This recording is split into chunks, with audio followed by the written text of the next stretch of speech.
Gabriel a 14 ans et alors qu'il tentait de voler un scooter avec un ami, il s'est fait violemment interpeller par la police. On en parle tout de suite dans Hello World.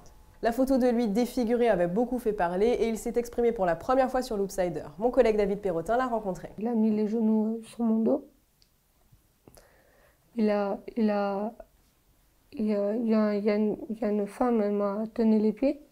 Et pendant qu'un barbu policier me tapait avec la pointe de ses pieds.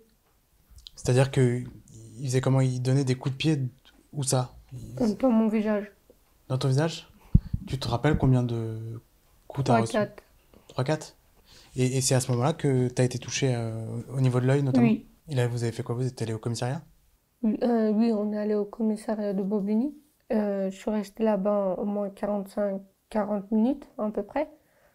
C'est là où j'ai commencé à vomir et j'avais mal de tête. J'avais du sang qui coulait au niveau de mon visage. Où ça exactement? Par ce côté, je le voyais quand je touchais là, il y avait ma main qui était pleine de sang. Et c'est là que j'ai commencé à pleurer. Je leur ai dit, s'il vous plaît, enlevez-moi les menottes. Et ils ont dit non, mais on doit te les desserrer un peu. Et puis c'est là il y avait le barbu qui m'avait tapé, il est venu. Il a voulu m'amener à l'hôpital. Et je vomis devant la voiture. Il y avait les pompiers, ils sont venus me chercher. Et quand il y avait les pompiers, ils ont dit comment tu t'es fait ça? Et il y a les policiers, ils ont dit que j'étais tombée. Alors moi je leur ai dit non, c'est faux, ils m'ont tapé. Les policiers ils disent que t'es tombé, un policier est tombé sur toi? J'arrive pas à croire ça. J'arrive pas à croire qu'ils ment de cette manière. C'est dur de revoir les mêmes scènes qu'ils m'ont fait. T'arrives pas à les oublier? Quand une grand-mère de 90 ans protège son petit-fils mis en joue par un policier, ça crève le cœur. C'est ce qui s'est passé au Texas, aux États-Unis. Ty Anders, un jeune afro-américain de 21 ans, a grillé un feu rouge et donc il s'est fait poursuivre par les forces de l'ordre jusque chez sa grand-mère. Une fois arrivé sur place, il refusait de sortir de sa voiture, tétanisé par la peur, et c'est à ce moment-là que ça a dégénéré. Voici les images prises par les caméras de contrôle des policiers. Exit the vehicle now! Step back, dude. Come back here. Just walk back. You're not. Why you stop me? Why you stop me? Why did you stop me? You ran a stop sign. Why did you fucking stop me? You ran a stop sign. Stand up. Walk towards us. No, you don't shoot. You don't shoot. We're not gonna shoot you.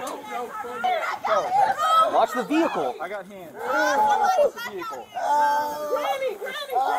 I just want my granny. I Okay, don't want back nothing. up. Just my granny. Back up. Please. Back up. Okay, please don't touch her. Y'all, she is 90 years old. Okay. Please. Hey, everyone, back up right now. Back up.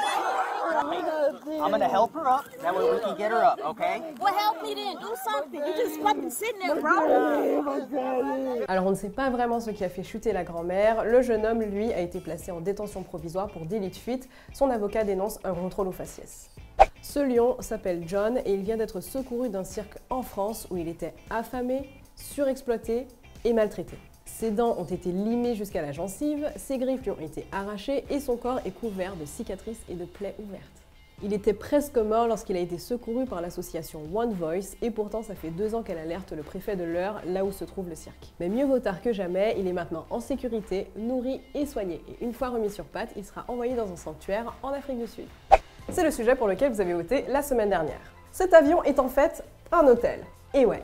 Et il se trouve en pleine jungle au Costa Rica. L'avion de ligne est situé à 15 mètres de haut, là où la vue sur le Pacifique est imprenable. Le Boeing 727, construit en 1965, volait sur les lignes de South Africa Airways et Avianca avant qu'il ne finisse abandonné dans un aéroport de San José, la capitale du Costa Rica. Il a été déplacé en pièces détachées jusqu'au parc national Manuel Antonio avant d'être assemblé sur place. C'est désormais un hôtel de luxe de 2 chambres avec tout le confort qu'il faut.